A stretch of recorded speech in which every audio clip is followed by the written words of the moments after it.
Nasa gobyerno ako. Yung mga gangster dyan, mga sindikato na massacre, ay putang ina, gobyerno ako. At kung tatakbo ako ng mayor, same. At this early, sabihin ko na, lumayo na kayo ngayon na. Kung may mga droga ka, maghanap ka na ng ibang lugar, kalaki naman ng Pilipinas, mamili ka, Cebu, Manila, doon kayo. Huwag kayo sa Davao kasi kung ako ang mamayor, mamamatay talaga kayo.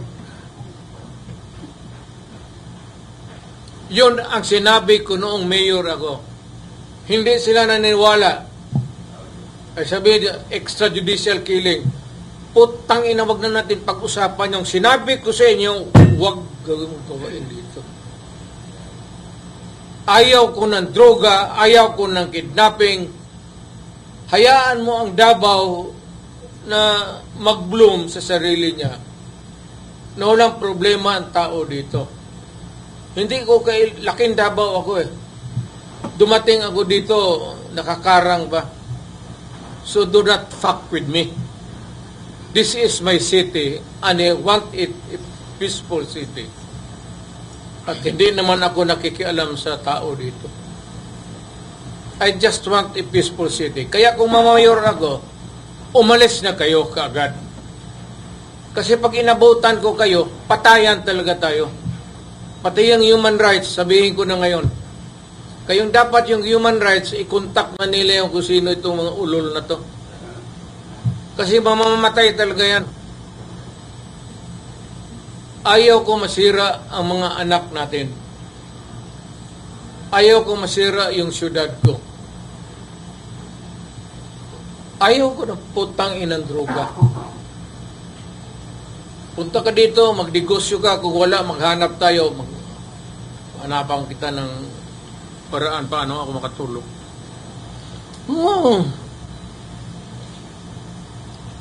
Gobyerno to. Dapat ang gobyerno tarong. Kung magpasok ka dito, mag-hold up ka, magpabili ka ng droga, naghanap pala ng kamatayan, putang ina.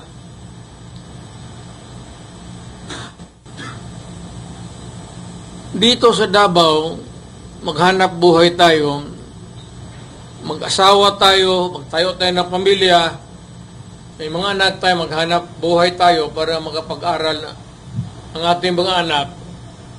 In the hope na pag natanda na tayo, mamatay tayo, yung second generation ng Davaoenyo ang mag-take over. Kung hayaan ko ang Davao na puro lango ang mag-take over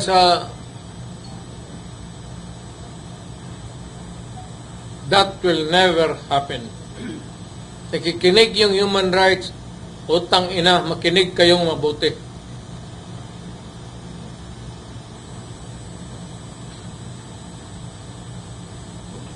Just one word.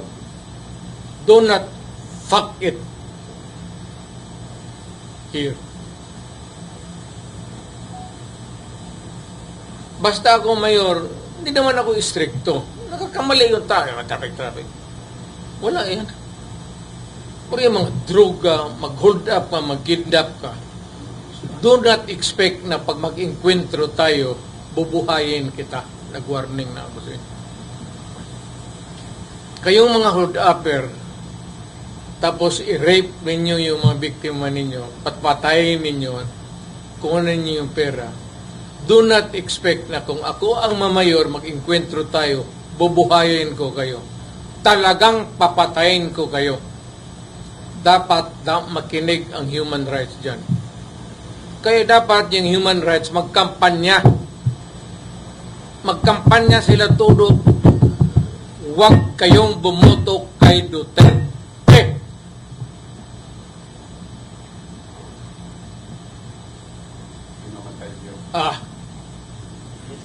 May paglalagyan. Naminga bitaw karon mayor.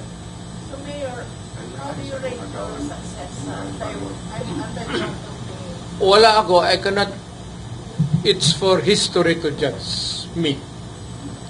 I will not, hindi ako magsabi na nawala yung droga sa padawon ko.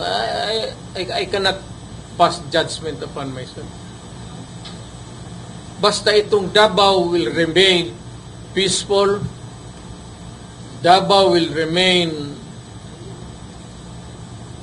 ideal for our children to grow. Kasi pag wala na tayo, gusto ko ang Davao, ang papalit sa atin, yung matitino na tao. Ayaw ko yung durugista na maging konsehal, maging mayor. Masisira ang bayan ko. Kaya ngayon pa lang, papatayin ko na kayo. Klaro yan. Hindi ba klaro? O, di sabihin mo sa human rights. Sisirain mo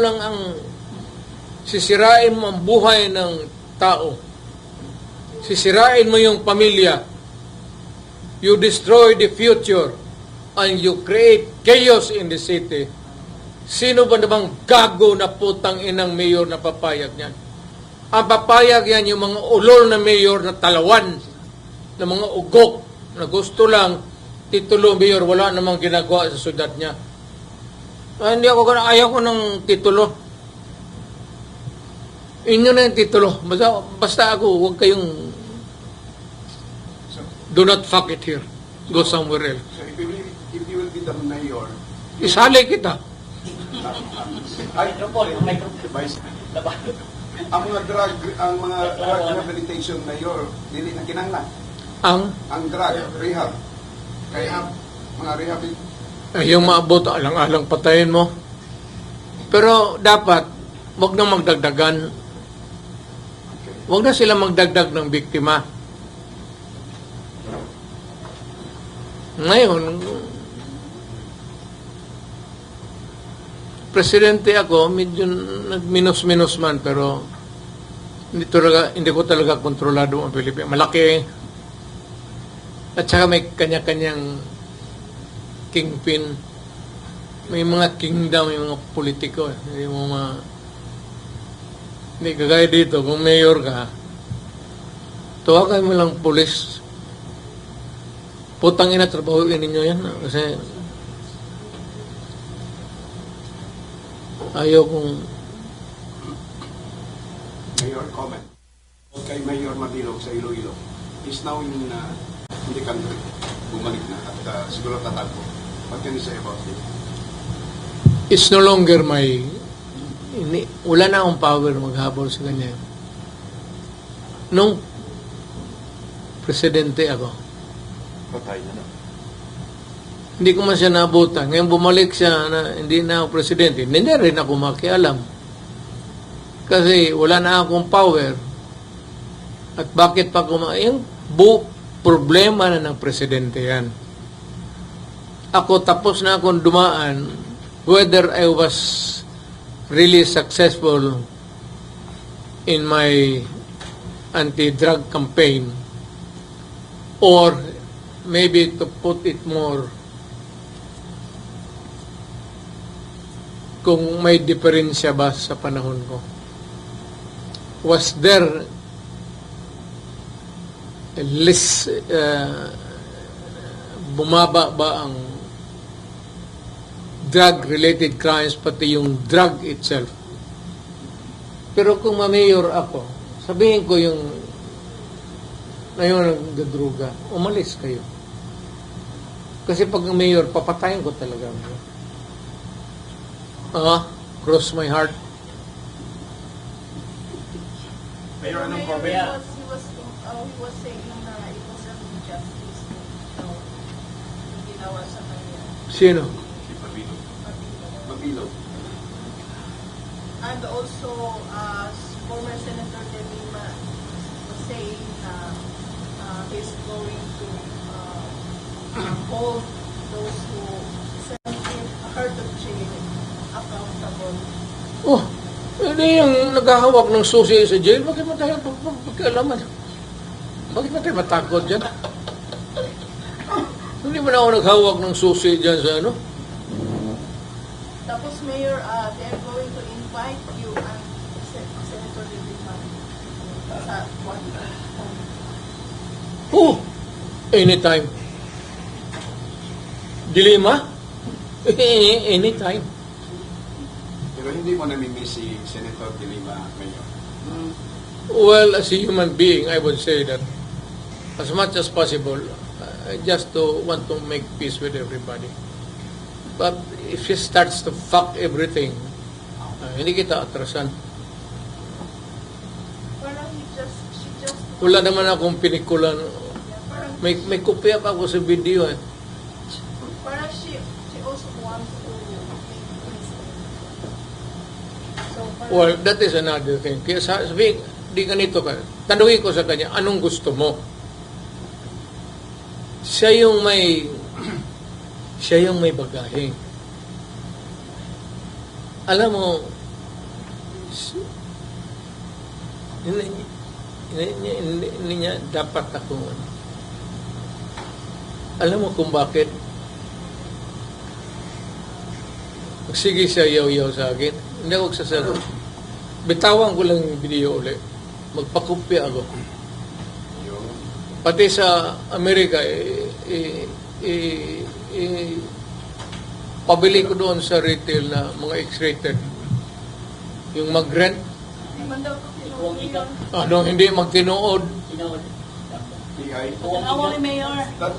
Tanaw sa Mayor, kami mga Gusto niya tignan uli.